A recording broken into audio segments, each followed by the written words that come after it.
내가 쌓아 올린 모든 것을 무너뜨려 주지. 금속과 금속이 부딪히는 굉음이 주차장에 울려 퍼졌다. 박민석은 자신의 구형 소나타 운전석에 가만히 앉아 백미러를 통해 방금 자신의 뒤 범퍼를 들이받은 고급 제네시스 SUV에서 피어오르는 수증기를 지켜보았다. 운전자가 비틀거하며 차에서 내렸다. 키가 크고 값비싼 정장을 입은 그는 휴대전화를 귀에 댄 채 통화 중이었다. 아니야. 내가 처리할 수 있어. 남자의 목소리가 아스팔트 위로 울려 퍼졌다. 그냥 똥차나 모는 별 볼 일 없는 놈이야. 민석은 안경을 고쳤으며 천천히 차에서 내렸다. 남자의 얼굴이 낯이 익었지만 정확히 어디서 봤는지는 기억나지 않았다. 말끔하게 면도된 얼굴, 자신만만한 미소.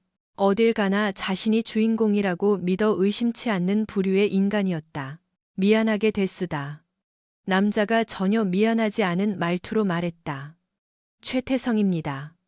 그는 전화기에서 눈을 떼지 않은 채 명함을 건넸다. 보험사 불러서 처리할 테니 걱정 마쇼. 다친 데는 없죠? 민석은 내밀어진 손을 잡았다. 남자의 손목에 감긴 명품 시계와 잘 손질된 손톱이 눈에 들어왔다. 박민석입니다. 네, 저는 괜찮습니다. 이름을 듣자 최태성의 눈빛이 날카롭게 변했다. 박민석이라.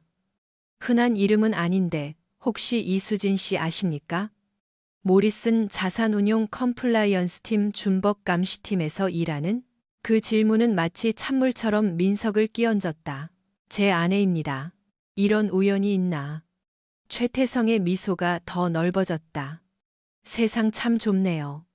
지난주 컨퍼런스 때 수진 씨 정말 아름다우시더군요. 그 파란색 원피스가 눈동자랑 정말 잘 어울렸어요.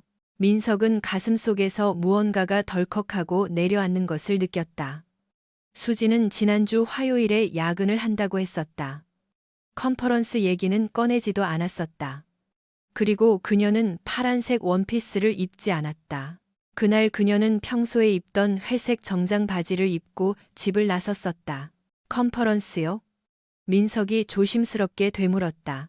네, 시내 메리어트 호텔에서 열린 업계 행사였는데 수진 씨가 파티의 주인공이었죠. 최태성은 킬킬거리다가 아차 싶은 표정을 지었다. 어쨌든 여기 제 명함입니다. 보험사끼리 연락하라고 하죠. 민석은 명함을 받아들었다. 최태성, 모리슨 자산운용 리스크관리팀 수석팀장. 아내 수진과 같은 회사였다. 알겠습니다. 민석이 말했다. 그렇게 하죠. 최태성은 다시 자신의 SUV에 올라타 차를 몰고 사라졌다. 민석은 주차장에 홀로 서서 명함을 든 채 무언가가 아주 잘못 돌아가고 있다는 불길한 예감을 느꼈다.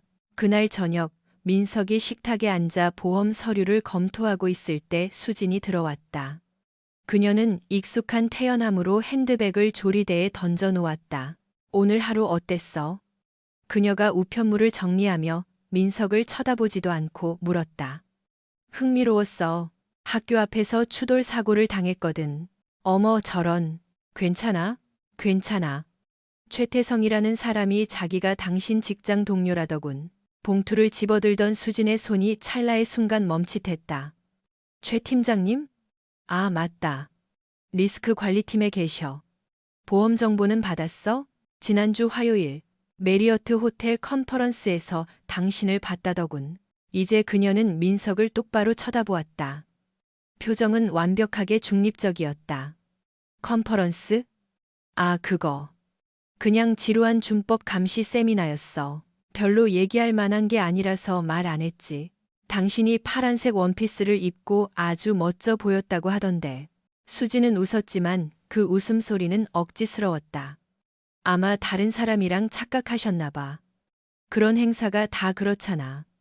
사람들 다 비슷비슷해 보이고 그녀는 2층으로 올라갔고 잠시 후 샤워기 물 틀어지는 소리가 들렸다. 부엌 조리대에 있고 둔 그녀의 휴대폰이 문자가 도착했음을 알리는 진동을 울렸다. 화면이 켜지며 발신자 최 팀장과 미리 보기 메시지가 떴다. 다음 주 목요일이 너무 기다려져요. 민석은 화면이 어두워질 때까지 휴대폰을 응시했다. 그리고 노트북을 열어 훗날 그가 아주 다른 종류의 장부라고 부르게 될 첫 번째 기록을 시작했다. 다음 일주일 동안 민석은 몇 년 동안 하지 않았던 방식으로 주의를 기울였다. 수지는 언제나 외모에 신경을 쓰는 편이었지만 이제 민석은 그녀가 특정 요일에 화장에 더 공을 들이는 것을 알아차렸다.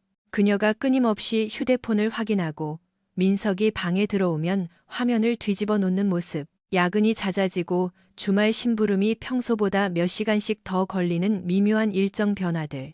대학교 재무팀 차장으로서 민석은 15년 동안 부정행위를 찾아내는 눈을 키워왔다. 숫자가 맞지 않는 곳, 인내심을 갖고 들여다보는 사람에게만 드러나는 패턴들.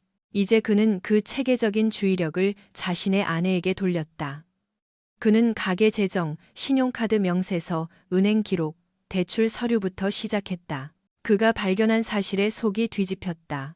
수지는 부부 공동 명의로 3천만 원의 신용대출을 받았지만 그 돈은 그들의 공동 계좌에 입금된 적이 없었다. 또한 그녀는 민석이 본 적 없는 별도의 신용카드를 개설했다. 어렵게 찾아낸 명세서에는 그녀가 야근한다고 했던 날, 밤 고급 레스토랑에서의 결제 내역, 호텔 숙박비, 그녀가 평소 이용하지 않는 브랜드의 란제리 구매 내역이 찍혀 있었다. 새벽 2시 서재에 앉아 모니터 위에서 빛나는 엑셀 파일을 보며 민석은 가슴속에 차가운 무언가가 자리 잡는 것을 느꼈다. 숫자는 그가 믿고 싶지 않은 이야기를 하고 있었다. 하지만 숫자는 거짓말을 하지 않는다. 절대. 딸 지민이 방문을 두드렸다. 아빠 괜찮아? 17살인 지민은 수진의 날카로운 이목구비를 닮았지만 눈만은 민석을 닮아 사려 깊었다. 지민은 항상 엄마와 더 가깝게 지냈다. 민석은 숙제를 봐주는 듬직하지만 재미없는 부모였고 수진은 모험을 계획하는 부모였다. 그냥 회사 일이야. 민석은 스프레드시트 창을 최소화하며 말했다. 안 자고 뭐 하니? 잠이 안 와서요. 엄마 요즘 좀 이상하지 않아? 민석은 딸을 주의 깊게 바라보았다. 어떻게 이상한데? 몰라. 행복해 보여. 근데 비밀스럽게 행복해 보여. 아무도 안 듣는 줄 알고 콧노래를 흥얼거리고 새 옷도 많이 사잖아. 비싼 것들로. 지민은 어깨를 으쓱했다. 승진이라도 했나 봐. 아마도. 민석이 말했다. 다음 날 아침 수지는 또 야근이라고 선언했다. 중요한 규정 검토건이 있어서. 그녀는 새 립스틱 맛이 나는 입술로 민석의 볼에 키스했다. 기다리지 말고 자. 그녀가 떠난 후 민석은 한 달 전이라면 상상도 못했을 결정을 내렸다. 회사에 병가를 내고 아내를 미행하기로 한 것이다. 수진의 사무실은 시내 중심가에 있는 매끈한 유리타워였고 그곳에는 모리슨 자산운용을 비롯해 여러 회사가 입주해 있었다. 민석은 길 건너편에 차를 세우고 기다렸다. 오전 11시 47분 수진이 건물에서 나와 세 블록 떨어진 커피숍으로 걸어갔다. 최태성은 이미 구석 자리에 앉아 있었다. 민석은 창문을 통해 아내가 최태성의 맞은편 자리에 미끄러지듯 앉는 것을 지켜보았다. 그녀는 몸을 앞으로 기울이며 그가 한 말에 웃음을 터뜨렸다. 최태성이 테이블 너머로 손을 뻗어 그녀의 손을 잡았다. 수지는 손을 빼지 않았다. 그들은 43분 동안 거기 앉아 있었다. 민석은 시간을 팼다. 그들이 마침내 일어났을 때 최태성의 손은 수진의 허리춤에 얹혀 그녀를 주차장으로 안내했다. 민석은 거리를 두고 미행했다. 사고 수리가 끝난 최태성의 SUV가 시내를 빠져나와 고속도로로 향할 때도 여러 대의 차 뒤에 숨어 따라갔다. 페어몬트 호텔은 도시에서 20분 떨어진 외곽에 있는 고급스럽지만 화려하지 않은 곳이었다. 화려함보다는 사생활 보호를 중시하는 비즈니스 여행객들을 위한 그런 곳이었다. 민석은 주차장에서 수진과 최태성이 로비로 함께 들어가는 것을 지켜보았다. 그들은 3시간 동안 나오지 않았다. 그날 밤 수진은 평소 야근 후 귀가 시간에 맞춰 집에 돌아와 규정 검토가 얼마나 힘들었는지 불평하며 민석에게 하루가 어땠냐고 물었다. 조용했어. 그가 말했다. 그냥 예산 전망 좀 손봤지. 그녀는 고개를 끄덕이고 다시 샤워하러 올라갔다. 민석은 식탁에 앉아 새로운 스프레드시트를 열었다. 이것은 대학 업무용이 아니었다. 이것은 거짓말, 깨진 신뢰, 그리고 이자가 붙은 배신을 기록하는 결혼 생활의 대차대조표를 위한 것이었다. 그 후 몇 주 동안 민석은 일종의 루틴을 만들었다. 그는 병가를 내고 수진을 미행하고 모든 것을 기록했다. 시간, 장소, 만남의 지속 시간. 그는 목요일이 그들의 정기적인 호텔 데이트 날임을 알아냈다. 화요일에는 점심을 먹고 최태성의 오피스텔로 갔다. 그곳은 민석의 연봉보다 더 비싼 전세금을 자랑하는 강남의 고급 오피스텔이었다. 민석은 또한 수진이 아마도 모를 최태성에 대한 사실들도 알아냈다. 예를 들어 최태성 또한 유부남이며 아내는 부산에 살고 있고 그는 업무 목적으로 서울 오피스텔을 유지하고 있다는 사실 같은 것들 말이다. 그리고 최태성이 엄청난 도박 빚을 지고 있다는 사실도. 민석은 최태성의 보안이 허술한 개인 이메일 계정을 해킹하여 그 기록을 찾아냈다. 알고 보니 최태성은 겉보기에 비해 성공한 사람이 아니었다. 오피스텔은 법인 명의로 임대된 것이었다. 자동차 리스료는 3개월이나 연체되었고 그는 불법 사설 포커 게임에서의 손실을 메우기 위해 수진에게서 돈을 빌리고 있었다. 결국 그것은 민석의 돈이었다. 마지막 퍼즐 조각은 10월의 어느 목요일에 맞춰졌다. 민석은 호텔 바의 자리를 잡고 커피를 마시며 신문을 읽는 척하고 있었다. 수진과 최태성은 위층에 늘 쓰던 객실에 있었다. 한 젊은 여성이 로비로 들어왔는데 분명히 화가 난 모습으로 프런트 데스크로 다가갔다. 최태성 씨를 찾고 있어요. 그녀는 민석이 들을 수 있을 만큼 큰 소리로 말했다. 여기 있는 거 알아요. 이 시간 전에 만나기로 했는데 안 나타났다고요. 프런트 직원이 개인정보 보호 정책에 대해 뭐라 중얼거렸지만 여자는 막무가내였다. 그 사람 부인이 사람을 시켜서 찾고 있다고요. 그녀가 선언했다. 흥신소 사람이에요. 그러니 협조해주지 않으면 모든 방을 다 뒤지고 다닐 겁니다. 민석은 신문을 접고 발을 나섰다. 주차장에서 그는 수진에게 전화를 걸었다. 여보세요, 자기야. 그녀가 약간 숨을 헐떡이며 전화를 받았다. 규정 검토는 잘 돼가? 아, 알잖아. 지루해 죽겠어. 아마 몇 시간 더 걸릴 것 같아. 안 됐네. 저녁이나 같이 먹을까 했는데. 내일 먹지 뭐. 지금 이 일에 집중해야 해서. 그럼, 사랑해. 나도 사랑해. 민석은 전화를 끊고 차에 앉아 호텔 입구를 응시했다. 결혼 생활 23년. 지민이가 태어난 지 17년. 주택담보대출, 공동계좌, 가족휴가, 학부모 상담. 이 모든 것이 그가 상상했던 것보다 훨씬 더 부서지기 쉬운 기초 위에 지어졌다는 사실이 드러났다. 휴대폰이 수진의 문자로 진동했다. 검토가 예상보다 늦어지네. 자정 넘어서 들어갈 것 같아. 오후 4시 17분이었다. 그날 밤 민석은 집으로 가지 않았다. 대신 24시간 기사식당으로 가서 구석 자리에 앉아 커피를 마시며 생각에 잠겼다. 50대로 보이는 선한 눈매의 식당 아주머니가 말없이 커피를 계속 리필해 주었다. 힘든 하루였나 봐요. 밤 11시쯤 되자 아주머니가 말을 건넸다. 그렇다고 볼 수 있죠. 얘기해 볼래요? 민석은 자신의 문제에 전혀 관심을 가질 이유가 없는 이 낯선 사람을 바라보다가 내면에서 무언가가 무너지는 것을 느꼈다. 아내가 바람을 피우는 것 같습니다. 그 말은 연기처럼 공중에 매달렸다. 한 번 뱉은 말은 주워 담을 수 없었다. 저런 안 됐네요. 아주머니가 말했다. 마음이 많이 아프겠어요. 이상한 건 놀랍지도 않다는 겁니다. 되돌아보니 모든 징후가 보였어요. 제가 보지 않기로 선택했을 뿐이죠. 어떻게 할 작정이에요? 민석은 커피잔을 응시했다. 솔직히 모르겠습니다. 하지만 그렇게 말하면서도 그는 그것이 완전히 사실이 아님을 알고 있었다. 그는 회계 전문가였다. 그는 대차대조표, 손익계산서, 원인과 결과의 수학을 이해하고 있었다. 수지는 몇 달 동안 결혼 생활에 적자를 만들어냈다. 진실이 있어야 할 곳에, 거짓이 신뢰가 있어야 할 곳에 배신이 있었다. 이제 장부를 맞출 시간이었다. 다음 날 아침 민석은 대학에 사직서를 제출했다. 그는 상사에게 컨설팅 기회를 쫓아 조기 퇴직을 하겠다고 말했다. 완전히 거짓말은 아니었다. 그는 아주 구체적인 프로젝트에 대해 광범위하게 컨설팅할 계획이었으니까. 대학 전산망 접근 권한이 사라지자 민석은 감시에 대해 창의적인 방법을 써야 했다. 그는 퇴직금을 이용해 수진의 회사 건물 건너편에 작은 공유 오피스를 임대했다. 고성능 카메라 장비를 구입하고 디지털 추적 소프트웨어에 대해 공부했다. 그는 대학 예산을 다룰 때와 같은 꼼꼼함으로 최태성의 습관, 금융기록, 개인사를 연구했다. 그가 발견한 것은 최태성이 언제 무너져도 이상하지 않은 모래성이라는 것이었다.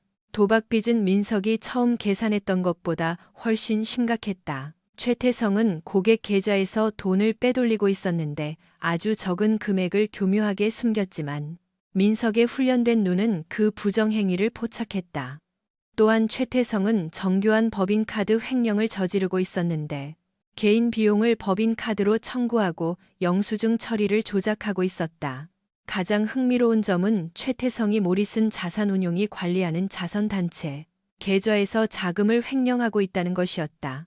수법은 정교했다. 최태성은 돈을 유령 회사로 이체하고 정확히 31일 동안 묵혀둔 뒤 다른 계좌로 옮겼다가 원금 대부분을 원래 펀드로 돌려놓는 식이었다. 사라진 일부 금액은 최태성이 추적 불가능하다고 믿는 해외 계좌로 쌓였다.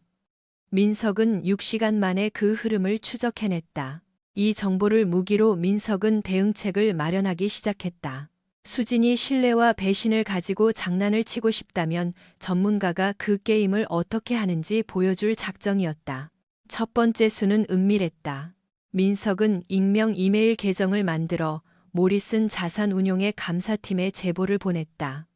극적인 내용은 아니었다. 단지 경비 보고서에서 특이한 패턴이 보이니 자세히 살펴보라는 제안이었다.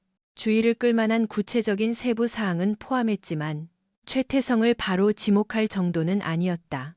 두 번째 수는 더 개인적이었다. 민석은 부산에 사는 최태성의 아내 김지영 씨가 남편의 서울 장기 체류에 대해 의심하고 있다는 것을 알아냈다. 최태성은 서울 오피스텔 유지를 위해 장기 프로젝트 핑계를 대고 있었다. 하지만 김지영 씨는 불편한 질문들을 하기 시작했다. 민석은 김지영 씨의 부산 직장으로 전화를 걸어 자신을 최태성의 동료라고 소개하며 공유 프로젝트 파일의 부정행위에 대해 우려를 표했다. 그는 그녀에게 남편이 접근 권한을 가진 신용카드 명세서를 확인해 볼 것을 제안했다. 비난하는 어조가 아니라 동료의 가족을 걱정하는 척 조심스럽게 말했다. 세 번째 수는 수진을 직접 겨냥했다. 민석은 집 공유기에 모니터링 소프트웨어를 설치해 수진의 모든 온라인 활동을 파악했다. 그녀가 이혼 변호사를 검색하고 다음 주에 상담 예약까지 잡아놓은 것을 발견했다. 또한 그녀는 공동예금 계좌에서 자신의 개인 계좌로 돈을 이체하고 있었다. 적은 금액이었지만 꾸준했다. 민석은 그 돈을 다시 이체시킨 뒤 계좌 비밀번호를 바꿨다. 수진이 다시 돈을 옮기려 했을 때 그녀는 계좌가 잠긴 것을 확인했다. 그녀는 민석에게 그 사실을 말하지 않았는데 이것만으로도 그녀의 계획에 대해 모든 것을 알 수 있었다. 하지만 민석의 가장 우아한 수는 최태성의 아내가 고용했던 흥신소 직원을 이용한 것이었다. 민석은 그 남자에게 연락해 자신을 최태성의 이상행동을 눈치챈 걱정스러운 친구라고 소개했다. 그는 자신이 발견한 금융범죄 정보를 공유하며 최태성이 그를 아끼는 사람들에게 피해를 줄 수 있는 문제에 휘말린 것 같다고 넌지시 알렸다. 흥신소 직원은 그 정보에 감사해했다. 그는 최태성의 외도를 기록하기 위해 고용되었지만 금융범죄 증거는 의뢰인에게 훨씬 더 가치 있는 것이었다. 2주 만에 최태성의 정교하게 구축된 삶이 무너지기 시작했다. 모리슨 자산운용의 내부 감사는 일상적인 경비 검토에서 전면적인 조사로 확대되었다. 김지영 씨는 남편의 활동을 매우 불미스럽게 보여주는 신용카드 명세서와 은행 기록을 들고 예고 없이 서울에 나타났다. 민석은 길 건너 임대 사무실에서 이 모든 과정을 지켜보았다. 그는 최태성이 여러 위기를 수습하느라 일찍 출근하고 늦게 퇴근하는 것을 보았다. 수진이 점점 초조해하며 전화통화가 잦아지고 다급해지는 것도 보았다. 임계점은 목요일에 찾아왔다. 민석은 여느 때처럼 호텔 바에 자리를 잡았다. 하지만 이번에는 최태성과 수진의 만남이 짧고 격렬했다. 로비 건너편에서도 그들이 말다툼을 하고 있다는 것을 알 수 있었다. 수진은 20분 만에 얼굴을 붉히며 화가 나서 자리를 떴다. 그날 저녁, 그녀는 몇 주 만에 일찍 귀가했다. 회사 일은 어때? 민석이 읽는 척하던 책에서 고개를 들며 물었다. 스트레스 받아. 수진이 말했다. 무슨 감사가 진행 중이라 다들 예민해. 감사? 심각하게 들리네. 별거 아닐 거야. 회사 일이라는 게 그렇잖아. 서류 가지고 괜히 난리치는 거지. 하지만 민석은 그녀의 눈에 어린 걱정을 볼 수 있었다. 수지는 이유 없이 감사가 진행되지 않는다는 것을 알 만큼 똑똑했고 아마 최태성이 저지른 일이 자신에게 어떤 불똥을 튀게 할지 궁금해하고 있을 터였다. 이후 며칠 동안 민석은 아내의 자신감이 무너지는 것을 지켜보았다. 전화벨이 울릴 때마다 그녀는 소스라치게 놀랐다. 그녀는 회사에 늦게까지 남아 있었지만 민석은 그녀가 최태성을 만나지 않는다는 것을 알고 있었다. 최태성은 자신의 경력을 지키느라 너무 바빠 불륜을 지속할 여력이 없었다. 마지막 도미노는 김지영 씨가 이혼 소송을 제기함과 동시에 남편의 금융활동을 검찰에 고발하면서 쓰러졌다. 최태성은 금요일 아침 사무실에서 횡령, 금융사기 탈세 혐의로 체포되었다. 민석은 사무실 창문을 통해 최태성이 수갑을 차고 건물 밖으로 끌려나가는 것을 지켜보았다. 수지는 보이지 않았다. 그녀는 그날 아침 독감에 걸렸다며 병가를 냈다. 그 주말 민석은 자신의 결정적인 수를 두었다. 그는 지난 2달 동안 모은 모든 문서를 출력했다. 금융기록, 감시사진, 이메일 출력물, 통화기록, 호텔 영수증. 그는 대학 감사 보고서를 작성할 때와 같은 정밀함으로 서류들을 서류 봉투에 정리했다. 그리고 식탁에 수진을 앉히고 그 봉투를 그녀 앞에 놓았다. 나 다 알아. 그가 간단히 말했다. 수진은 봉투를 열지 않고 쳐다보았다. 그녀의 얼굴에 놀라움, 부정, 계산. 그리고 마침내 체념이 스쳐 지나갔다. 얼마나 알고 있었어? 그녀가 물었다. 차 사고 났을 때부터. 최태성이 내가 모르는 컨퍼런스에서 네가 파란 원피스를 입은 걸 봤다고 하더군. 수지는 봉투를 열어 서류들을 넘기기 시작했다. 감시 사진, 호텔 영수증. 송금 기록을 보는 그녀의 얼굴을 민석은 지켜보았다. 공을 많이 들였네. 그녀가 조용히 말했다. 난 내 일을 잘하니까. 원하는 게 뭐야? 그 질문은 도전장처럼 그들 사이에 맴돌았다. 민석은 몇 주 동안 스스로에게 같은 질문을 던져왔었다. 그가 원하는 것은 무엇인가? 사과, 해명, 아내의 귀환? 네가 무슨 짓을 했는지 그 대가가 무엇인지 이해하길 바란다. 그가 말했다. 수진이 서류에서 고개를 들었다. 내가 치른 대가? 23년의 결혼 생활. 엄마에 대한 지민이의 존경심. 내가 다시는 누군가를 믿지 못하게 된 것. 최태성의 경력. 뭐 그건 자업자득이지만 그의 결혼 생활. 그리고 결국엔 너의 직장까지. 내 직장? 민석은 테이블 너머로 손을 뻗어 특정 페이지를 펼쳤다. 모리슨 자산운용은 아직 네가 최태성과 바람 피웠다는 사실은 모르지만 곧 알게 될 거야. 내부 감사는 아주 철저하거든. 네가 그의 법인카드 부정 사용을 덮어주고 규정 보고서를 조작하는 걸 도왔고 회사 자원을 개인적인 만남에 썼다는 걸 발견하게 될 거야. 수진의 얼굴이 창백해졌다. 증명할 수 없을 걸. 내가 근무 시간에 그를 만났고 회사 시간을 개인 용무에 썼다는 건 증명할 수 있어. 네가 규정회의에 참석했다고 주장한 시간에 그의 오피스텔에 있었다는 것도 증명할 수 있고 네가 위조된 서류로 대출을 받아 최태성의 도박빚을 갚는 데 썼다는 것도 증명할 수 있지. 마지막 부분은 완전히 사실은 아니었지만 민석은 가장 효과적인 거짓말은 진실의 토대 위에 세워진다는 것을 알고 있었다. 허세 부리지 마.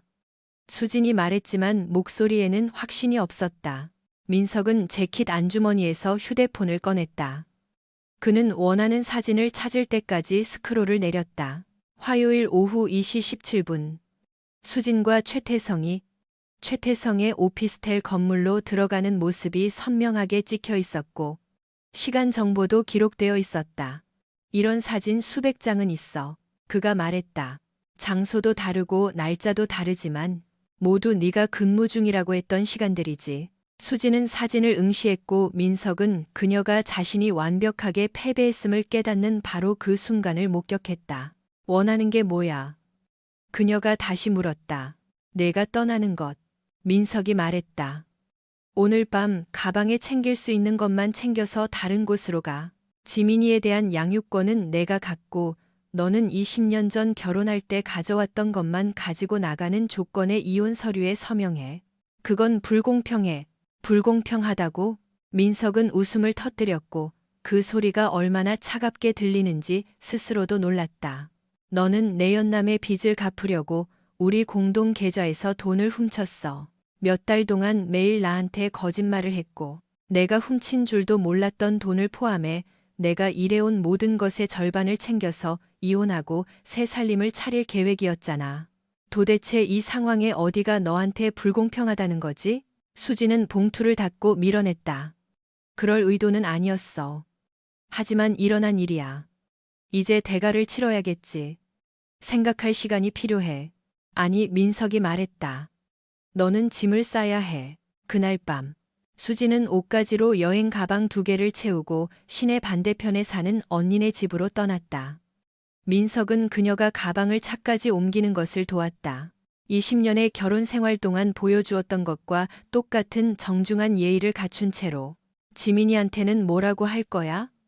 수진이 물었다. 사실대로. 그 아이가 감당하기엔 행동에는 결과가 따른다는 걸 이해할 만큼은 컸어.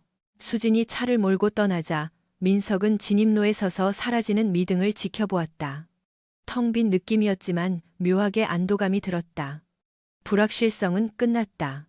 연극은 막을 내렸다. 1시간 후 친구 집에서 돌아온 지민은 즉시 엄마의 부재를 알아차렸다. 엄마는? 민석은 딸을 거실에 앉히고 모든 것을 설명했다. 사진 같은 건 보여주지 않았지만 수진이 다른 남자를 위해 가족의 돈을 훔쳤다는 것을 증명하는 금융 기록은 보여주었다. 지민은 방해하지 않고 들었다. 민석이 말을 마치자 그녀는 오랫동안 조용히 있었다. 뭔가 잘못됐다는 건 알고 있었어. 그녀가 마침내 말했다.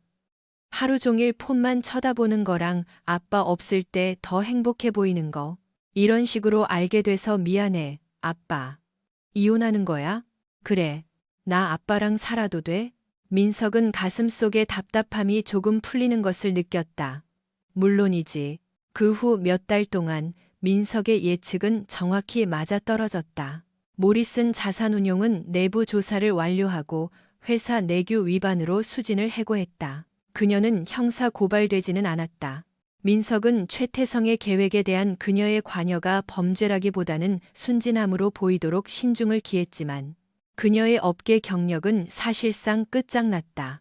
최태성은 여러 혐의에 대해 유죄를 인정하고 징역 4년을 선고받았다.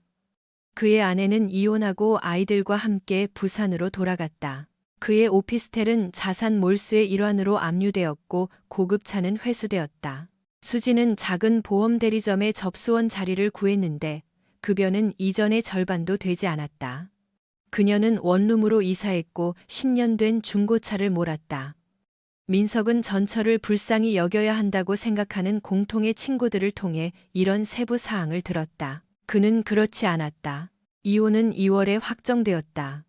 수지는 민석의 조건에 이의를 제기하지 않고 서류에 서명했다. 싸워봤자 더 많은 비밀이 공개될 뿐이라는 것을 이해했기 때문이다. 민석은 집과 저축계좌, 그리고 지민의 양육권을 지켰다. 수지는 개인 소지품과 변호사 비용을 대기 위해 차를 판 돈의 절반을 가져갔다. 민석은 일상으로 돌아와 시내 반대편에 있는 더 작은 대학의 재무처장 자리를 맡았다. 급여는 더 좋았고 정확성과 책임감을 중시하는 조직에 자신의 기술을 적용하는 것에서 만족감을 느꼈다. 이혼 6개월 후 토요일 아침 수진이 민석의 집에 나타났다. 지민은 친구 집에 갔고 민석은 이혼 후 취미로 시작한 텃밭을 가꾸고 있었다. 얘기 좀 해. 수진이 말했다. 민석은 허리를 펴고 손에 묻은 흙을 털어냈다. 수진은 더 늙고 말라 보였다. 머리는 짧아졌고 희끗해졌으며 백화점이 아닌 아울렛에서 산 듯한 옷을 입고 있었다. 무슨 얘기? 당신이 최태성과 나한테 한 짓에 대해서. 민석은 수건으로 손을 닦으며 전처의 얼굴을 뜯어보았다. 내가 한 짓? 너희들이 해결해야 할 문제인 것처럼 체계적으로 우리를 파괴했잖아. 너희가 스스로 파괴한 거야. 난 그저 결과가 따르도록 했을 뿐이고 최태성은 모든 걸 잃었어. 직장, 가족, 자유까지. 무엇 때문에? 내가 다른 사람과 행복했다는 사실을 견딜 수 없어서? 민석은 위장에서 차가운 것이 자리 잡는 것을 느꼈다. 행복? 그래, 행복. 몇 년 만에 처음으로 살아있다는 걸 느꼈어. 최태성은 내가 아름답고 갈망받고 중요한 존재라고 느끼게 해줬어. 당신은 그걸 견딜 수 없었던 거고. 민석은 전철을 바라보았고 잠시 대학 시절 그가 사랑에 빠졌던 자신감 넘치고 활기찼던 그녀의 옛 모습을 보았다. 하지만 그 여자는 선택을 했고 그 선택에는 결과가 있었다. 넌 내 행복값을 치르려고 우리 가족한테서 돈을 훔쳤어. 민석이 조용히 말했다. 몇 달 동안 매일 거짓말을 했지. 우리 공동 계좌에서 훔친 돈으로 새 인생을 시작하려고 날 빈털터리로 만들 계획이었잖아. 갚을 방법은 알아냈을 거야. 무엇으로? 최태성의 횡령금으로. 도박 자금으로. 수진의 얼굴이 일그러졌다. 그 사람은 나쁜 사람이 아니었어. 실수를 좀 했을 뿐이야. 자선 계좌에서 훔친 거야, 수진아. 아픈 아이들을 도우라고 만든 돈이었다고. 내가 우리 결혼 생활에서 무슨 실수를 했든 간에 난 적어도 아픈 아이들 돈에는 손대지 않아. 그렇게까지 철저하게 파괴할 필요는 없었잖아. 민석은 20년 넘게 함께 살았던 여자를 바라보며 그녀에게 아무런 감정도 느끼지 않는다는 것을 깨달았다. 사랑도 증오도 심지어 동정심도 없었다. 그녀는 그가 이해할 수 없는 방향을 가리키는 도덕적 나침반을 가진 낯선 사람이 되어 있었다. 난 최태성을 파괴하지 않았어. 민석이 말했다.